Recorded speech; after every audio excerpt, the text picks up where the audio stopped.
ಕರಾವಳಿ ಜನರ ಬಹುದಿನದ ಕನಸು ಈಗ ನನಸಾಗ್ತಾ ಇದೆ. ನಾಳೆ ವಂದೇ ಭಾರತ್ ರೈಲ್ವೆಗೆ ಚಾಲನೆ ದೊರಕ್ತಾ ಇದೆ. ಮಂಗಳೂರಿನಿಂದ ಮಡ್ಗಾಂವರೆಗೆ ಈ ಟ್ರೈನ್ ನಡೆಯಲಿರುವಂಥದ್ದು. ನಾಳೆ ಪ್ರಧಾನಿ ಈ ಟ್ರೈನ್ಗೆ ಚಾಲನೆ ನೀಡಲಿದ್ದಾರೆ. ಅದ್ರ ಬಗ್ಗೆ ಮಾಹಿತಿ ನೀಡಲಿಕ್ಕೆ ನಮ್ಮೊಂದಿಗೆ ಸಂಸದರಾದ ನಳಿನ್ ಕುಮಾರ್ ಕಟೀಲ್ ಇದ್ದಾರೆ. ಅವರನ್ನೇ ಮಾತಾಡಿಸ್ತೀನಿ. ಸರ್, ಈಗ ಬಹುದಿನಗಳ ಕನಸು ಈ ವಂದೇ ಭಾರತ್, ಯಾಕಂದ್ರೆ ತುಂಬಾ ದಿನದಿಂದ ಈ ಒಂದು ಟ್ರೈನ್ ಓಡಾಡಬೇಕು ಅನ್ನೋ ಒಂದು ಒತ್ತಾಯ ಕೇಳಿ ಬರ್ತಾ ಇತ್ತು. ಈಗ ನಾಳೆ ಇನಾಗ್ರೇಷನ್ ಆಗ್ತಾ ಇದೆ. ಮೊದಲ ಬಾರಿಗೆ ಮಂಗಳೂರಿಂದ ಮಡ್ಗಾಂವರೆಗೆ ವಂದೇ ಭಾರತ್ ರೈಲು ಪ್ರವಾಸವನ್ನು ಪ್ರಾರಂಭ ಮಾಡುತ್ತೆ. ಈ ಭಾಗದ ಜನರ ಬಹುದಿನದ ಬೇಡಿಕೆ ಆಗಿತ್ತು. ಈ ಬೇಡಿಕೆಯನ್ನು ನಾವು ಪ್ರಧಾನಮಂತ್ರಿಗಳ ಹತ್ರ ಮತ್ತು ರೈಲ್ವೆ ಸಚಿವರಾಗಿರ್ತಕ್ಕಂಥ ವೈಷ್ಣವ್ ಅವರಿಗೆ ಇಟ್ಟಾಗ ಪ್ರಮುಖವಾಗಿ ಮಂಗಳೂರಿಗೆ ಆಗಬೇಕು ಅಂತ ಹೇಳೋ ಕಾರಣಕ್ಕೋಸ್ಕರ ಈ ರೈಲನ್ನ ಬಿಡುಗಡೆಯನ್ನು ಮಾಡಿದ್ದಾರೆ. ಎರಡೂ ಜಿಲ್ಲೆಗಳು, ಎರಡೂ ರಾಜ್ಯಗಳು, ವಿಶೇಷವಾಗಿ ಇದು ಕರಾವಳಿ ಪ್ರದೇಶದ ಭಾಗಗಳು. ಮಂಗಳೂರು ಪ್ರವಾಸೋದ್ಯಮಕ್ಕೆ ಬಹಳ ಹೆಸರುವಾಸಿಯಾಗಿರ್ತಕ್ಕಂಥ ಕ್ಷೇತ್ರ. ಇಲ್ಲಿ ಧಾರ್ಮಿಕವಾಗಿರ್ತಕ್ಕಂಥ ಪ್ರವಾಸೋದ್ಯಮ ಇದೆ, ಪ್ರಾಕೃತಿಕವಾಗಿರ್ತಕ್ಕಂಥ ಪ್ರವಾಸೋದ್ಯಮಗಳಿದ್ದಾವೆ. ಆನಂತರ ನಮ್ಮಲ್ಲಿ ಸಮುದ್ರ ತೀರ ಇರೋದ್ರಿಂದ ಬೀಚ್ಗಳ ಪ್ರವಾಸೋದ್ಯಮವು ಇಲ್ಲಿದೆ. ಮತ್ತು ಇದು ವ್ಯಾಪಾರ ಕೇಂದ್ರ, ಅತಿ ಹೆಚ್ಚು ಇಂಡಸ್ಟ್ರಿಗಳು ಇರ್ತಕ್ಕಂಥ MRPL ಇರ್ಬೋದು, SEZ ಇದೆಲ್ಲ ಇರ್ತಕ್ಕಂಥ ಪ್ರದೇಶ. ಅದೇ ರೀತಿಯಲ್ಲಿ ಶಿಕ್ಷಣಕ್ಕೂ ಇದೊಂದು ಬಹಳ ಮಹತ್ವದ ಪ್ರದೇಶ. ಅದೇ ರೀತಿಯಲ್ಲಿ ಕರಾವಳಿಯಲ್ಲಿ ಇನ್ನೊಂದು ಇರತಕ್ಕಂಥ ಪ್ರದೇಶ ಗೋವಾವು ಪ್ರವಾಸೋದ್ಯಮಕ್ಕೆ ಆದ್ಯತೆ ಇರತಕ್ಕಂಥ ಪ್ರದೇಶ. ಹಾಗೆ ಮಂಗಳೂರು ಮಧ್ಯ, ಗೋವಾ ಮಧ್ಯ ವ್ಯಾಪಾರ, ಶಿಕ್ಷಣ, ಪ್ರವಾಸಕ್ಕೆ ಓಡಾಟ ಮಾಡುವಂಥವರಿಗೆ ಬಹಳ ಅನುಕೂಲಕರವಾಗಿರ್ತಕ್ಕಂಥ ರೈಲಾಗಿದೆ. ಯಾಕಂದರೆ ಬಾಕೆಲ್ಲ ರೈಲುಗಳು 7 ಗಂಟೆ 8 ಗಂಟೆ ಸಮಯವನ್ನು ತಗೋತವೆ.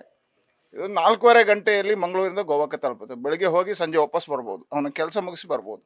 ಈ ರೀತಿಯ ವ್ಯವಸ್ಥೆಗಳಿರ್ತಕ್ಕಂಥ ಅತ್ಯಾಧುನಿಕ ಎಲ್ಲ ಉಪಕರಣಗಳಿರ್ತಕ್ಕಂಥ ಎಲ್ಲ ಅತ್ಯಾಧುನಿಕ ವ್ಯವಸ್ಥೆಗಳಿರ್ತಕ್ಕಂಥ ಒಂದು ವಿಮಾನ ಮಾದರಿ ಆಗಿರ್ತಕ್ಕಂಥ, ಇವತ್ತು ಮೆಟ್ರೋ ಏನಕ್ಕೆ ಕಾಣಿಸ್ಕೊಂತೀವೋ ಆ ಮೆಟ್ರೋ ಥರ ಇರತಕ್ಕಂಥ ಒಂದು ರೈಲು ವಂದೇ ಭಾರತ್ ಸ್ವದೇಶಿ ಚಿಂತನೆ.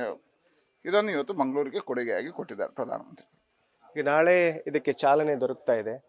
ಆದರೆ ಇದಕ್ಕೆ 1,200 ರೂಪಾಯಿ ಟಿಕೆಟ್ ಇದು ಮಾಡ್ತಾ ಈಗ ಫಿಕ್ಸ್ ಮಾಡಿರುವಂಥದ್ದು. ಇದಕ್ಕೆ ಕಮ್ಮಿ ಆಗುವಂಥ ಏನಾದರೂ ಸಂಭವ ಇಲ್ಲ. ನೋಡಿ, ಇದರ ವ್ಯವಸ್ಥೆಗಳು ಮತ್ತು ಹೋಗಬೇಕಾಗಿರ್ತಕ್ಕಂಥ ಜನ, ಪ್ರವಾಸಕ್ಕೆ ಹೋಗಬೇಕಾದವರು ಯೋಚನೆ ಮಾಡಿಕೊಂಡು ಅದೊಂದು ಬೆಲೆ ನಿಗದಿ ಆಗಿದೆ. ಹಾಗಾಗಿ ಇಲ್ಲಿ ಬೆಲೆಯ ಬಗ್ಗೆ ಯಾರು ಚರ್ಚೆ ಮಾಡೋದಿಲ್ಲ, ವ್ಯವಸ್ಥೆಯ ಬಗ್ಗೆ ಚರ್ಚೆ ಮಾಡ್ತಾರೆ. ಮತ್ತೆ ಈ ಭಾಗದಲ್ಲಿ, ಕರಾವಳಿಯ ಈ ಸ್ಟ್ರೆಚ್ ಅಲ್ಲಿ ತುಂಬಾ ಧಾರ್ಮಿಕ ಕೇಂದ್ರಗಳಿದಾವೆ. ಈ ಧಾರ್ಮಿಕ ಕೇಂದ್ರಗಳ ಅಭಿವೃದ್ಧಿಗೂ ಮತ್ತೆ ಪ್ರವಾಸೋದ್ಯಮಕ್ಕೆ ಯಾವ ರೀತಿ ಇದು ಬೂಸ್ಟಪ್ ಕೊಡುತ್ತೆ? ನೋಡಿ, ನಮ್ಮ ಜಿಲ್ಲೆಯಲ್ಲಿ ಕುಕ್ಕೆ ಸುಬ್ರಹ್ಮಣ್ಯ ಇರ್ಬೋದು, ಧರ್ಮಸ್ಥಳ ಇರ್ಬೋದು, ಕಟೀಲು ಇರ್ಬೋದು, ಹೀಗೆ ಕೊಲ್ಲೂರು, ಇಂತಹವು ಬೇರೆ ಬೇರೆ ಕ್ಷೇತ್ರಗಳು ಬಹಳ ಪ್ರಧಾನವಾಗಿರ್ತಕ್ಕಂಥ ತೀರ್ಥಕ್ಷೇತ್ರಗಳಿದೆ. ನಿರಂತರವಾಗಿ ಬೇರೆ ಬೇರೆ ಭಾಗದಿಂದ ಜನ ಇಲ್ಲಿಗೆ ಬರ್ತಾರೆ. ಅದನ್ನು ಮಹಾರಾಷ್ಟ್ರ ಕಡೆಯಿಂದ ಬಹಳಷ್ಟು ಜನ ಬರ್ತಾರೆ. ಈಗ ಈ ರೈಲಿಂದ ಮಹಾರಾಷ್ಟ್ರದಿಂದ ಬರೋರಿಗೆ 2 ಲಾಭ. ಮುಂಬೈಯಿಂದ ಮಡ್ಗಾಂವಿಂದ ಮಂಗಳೂರು ಕನೆಕ್ಟಿಂಗ್ ಆಗುತ್ತೆ. ಇದು 2 ವಂದೇ ಭಾರತ್ಗಳು. ಹಾಗೆ ಕನೆಕ್ಟಿಂಗ್ ಮಾಡಲಿಕ್ಕೆ ಇದು ಸುಲಭ. ಈಗ ಮಂಗಳೂರಿಂದ ಮುಂಬೈ ಹೋಗೋವರಿಗೆ ಟಿಕೆಟ್ ಸಿಗೋದಿಲ್ಲ ಅಂತ ಹೇಳ್ತಾರೆ. ವಂದೇ ಭಾರತಲ್ಲಿ ಅವ್ರು ಹೋಗ್ಬೋದು. ಇಲ್ಲಿಂದ ಮಡ್ಗಾಂವ್ ಹೋಗೋದು, ಮಡ್ಗಾಂವಲ್ಲಿ ಇದಕ್ಕೆ ಕನೆಕ್ಟಿಂಗ್ ಇದೆ, ವಂದೇ ಭಾರತ ಇದೆ. ಹಾಗಾಗಿ ಅವ 10 ಗಂಟೆಯಲ್ಲಿ ಮುಂಬೈ ತಲುಪ್ತಾನೆ, ಸಮಯ ಉಳಿತದೆ, ಅತ್ಯುನ್ನತ ವ್ಯವಸ್ಥೆ ಅಡಿಯಲ್ಲಿ ಹೋಗ್ತಾನೆ, ಮತ್ತು ಇಲ್ಲಿರ್ತಕ್ಕಂಥ ಧಾರ್ಮಿಕ ಕ್ಷೇತ್ರಗಳ ದರ್ಶನಕ್ಕೂ ಸುಲಭ ಆಗುತ್ತೆ. ಹೀಗಾಗಿ ಈ ಜೋಡಣೆ ಬಹಳ ಸುಲಭ ಆಗುತ್ತೆ. ಬೇರೆ ಬೇರೆ ರಾಜ್ಯಗಳಿಗೆ ಇದು ಜೋಡಣೆ ಆಗುತ್ತೆ. ಮತ್ತೆ ಈಗ ಮಂಗಳೂರು ರೈಲ್ವೆ ಸ್ಟೇಷನ್ ಒಂದು ಅಂತಾರಾಷ್ಟ್ರೀಯ ಮಟ್ಟಕ್ಕೆ ಕೊಂಡೋಗ್ಲಿಕ್ಕೆ ಎಲ್ಲ ಒಂದು ಮಾದರಿ ಪ್ಲಾನ್ ಕೂಡ ಆಗಿತ್ತು. ಅದು ಯಾವಾಗ ಇದೆ? ಈಗಾಗಲೇ ಏರ್ಪೋರ್ಟ್ ಮಾದರಿಯ ಡಿಸೈನ್ಗಳೇ ಆಗಿದೆ. ಸುಮಾರು 350 ಕೋಟಿ ರೂಪಾಯಿಗಳಲ್ಲಿ ಪ್ರಾಜೆಕ್ಟ್ ಪ್ರಾರಂಭ ಆಗಿದೆ. ಇನ್ನು ಕೆಲವೇ ಸಮಯದಲ್ಲಿ ಈ ಪ್ರಾಜೆಕ್ಟ್ನ ಕಾಮಗಾರಿಗಳನ್ನು ನಾವು ಪ್ರಾರಂಭ ಮಾಡ್ತೇವೆ. ಹಾಗೆ ಅದು ಈಗ ಕಾಮಗಾರಿ ಪ್ರಾರಂಭ ಆಗಿದೆ. ಅಲ್ಲಿ ಈಗಾಗಲೇ 19. ಹಾಗಾಗಿ 350 ಕೋಟಿ ರೂಪಾಯಿಯಲ್ಲಿ ಮಂಗಳೂರಿನ ಈ ರೈಲ್ವೆ ನಿಲ್ದಾಣ ಪೂರ್ಣವಾಗಿ ಪರಿವರ್ತನೆ ಆಗಿ ಏರ್ಪೋರ್ಟ್ಸ್ ಮಾದರಿಯ ಒಂದು ಸುಂದರವಾಗಿರ್ತಕ್ಕಂಥ ರೈಲ್ವೆ ನಿಲ್ದಾಣವಾಗಿ ಪರಿವರ್ತನೆ ಆಗುತ್ತೆ. ಧನ್ಯವಾದ.